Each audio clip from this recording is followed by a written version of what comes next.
Mataas na presyo ng karne ng baboy, imposible nang bumaba habang palapit ang holiday season. Hindi bababa. Yung inaasahan ng tao na bababa. Hindi bababa. Magpapasko, lalo pa tataas yan. Enrollment sa lifetime subsidy sa kuryente para sa mga miyembro ng Pantawid Pamilyang Pilipino Program o 4Ps, planong gawing automatic ng Department of Energy.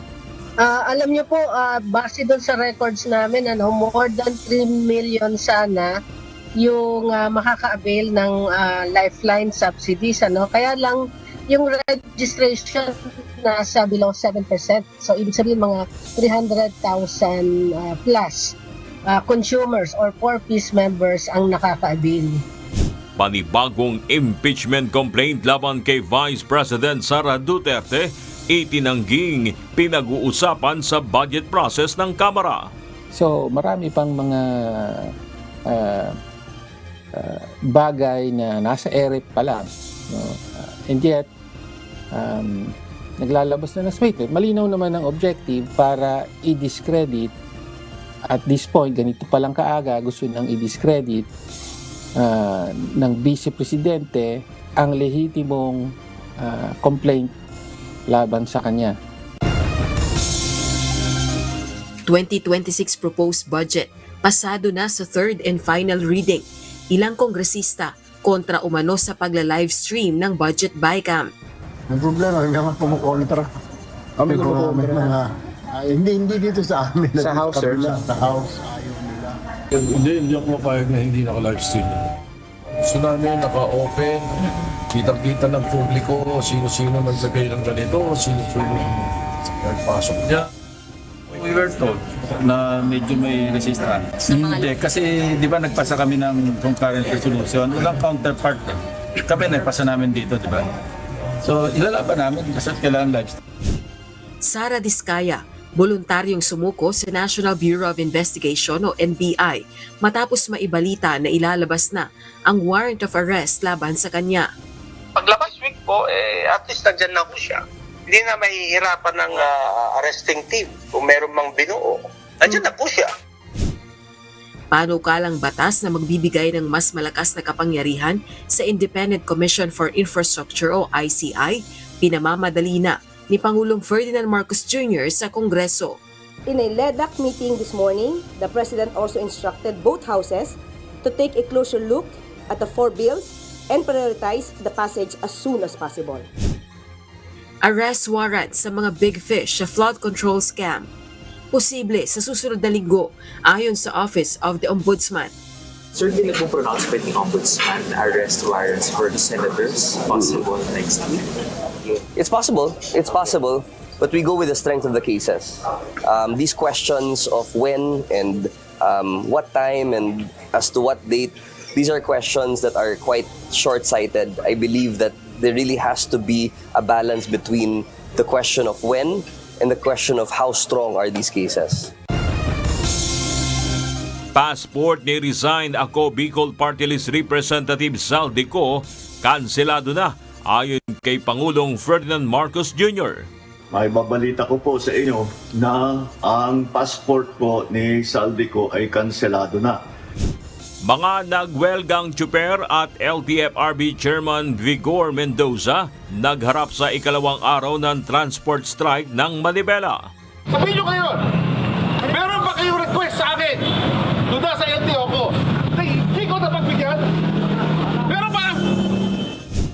Budget sa edukasyon. May usap-usapan na posibleng bawasan sa bicameral conference ng 2026 national budget ayon sa isang senador. May naririnig kami, pero I can't confirm that, but may mga naririnig kami. Na ano po? Na posibleng bawasan ang education budget.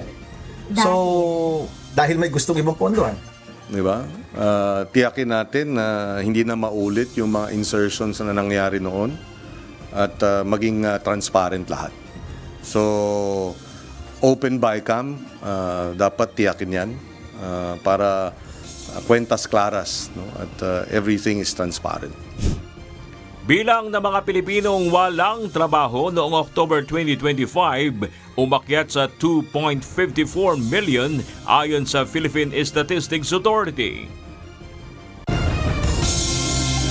10,000 pisong ayuda ng ilang taga Iloilo, binabawasan umano hanggang 9,000 piso ng ilang mga barangay official ayon sa DSWD. Mga sangkot na barangay officials, iimbestigahan ng ombudsman. Pare-parehas yung kwento nila. Sa 10,000 na ibinigay sa kanilang tulong pinansyal, pilit kunin yung 8,000 hanggang 9,000 pesos. Panukalang batas laban sa political dynasties na inihain na Speaker Faustino Bojidy III at Representative Sandro Marcos, tinawag na pro-political dynasties. Under their proposal, a family can have 5 sitting officials, public officials simultaneously. One senator, for example, one congressman, one governor, one mayor, and one barangay captain. At yung barangay captain, pag na-elect pa na Liga President, magiging councilor pa to o kaya provincial board member. So it's not an anti-political dynasty bill. It's a bill that legitimizes the existence of political dynasties. Independent Commission for Infrastructure magpapatuloy sa trabaho hanggat hindi binubuwag ni Pangulong Ferdinand Marcos Jr. The Commission will continue with its hearing and investigation, hearing in particular, up to December 15. The Commission will continue with its case build-up, except that the fact that the hearings will not continue in the meantime. Senate Blue Ribbon Committee, pinag-iisipan ng tapusin ang investigasyon sa flood control anomaly. We cannot anymore, elicit much information. So, isang consideration, yun, bakit i-wrap up. Department of Justice muling magsasagawa ng preliminary investigation kaugnay ng missing Sabungero case na nangyari sa Manila Arena. Well, there will be a preliminary investigation that will still be conducted.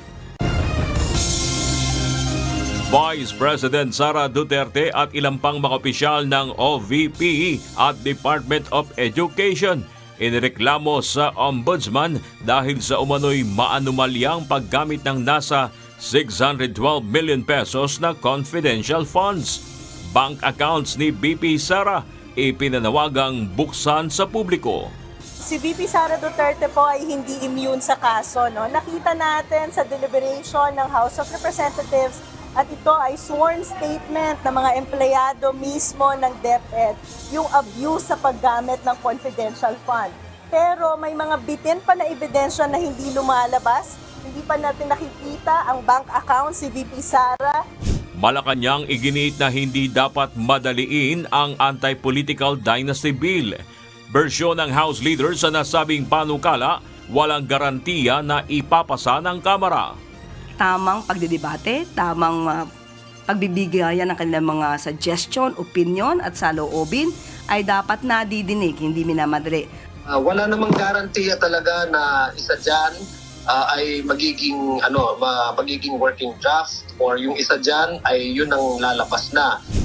Department of Transportation tiniyak na walang hinihinging requirements o validation sa mga LGBTQIA+ para sa libreng sakay sa tren sa December 22. At San Juanico Bridge sa Leyte muling binuksan sa mas mabibigat na sasakyan. Retrofit cost umabot sa mahigit 1 bilyong piso. Mabuti naman, medyo na pabilis ang trabaho. At ngayon, pwede na natin buksan ito for 15 tons na truck. So, malaking pagbabago, makakatawid na yung mga cargo truck natin na dati hindi nakatawid.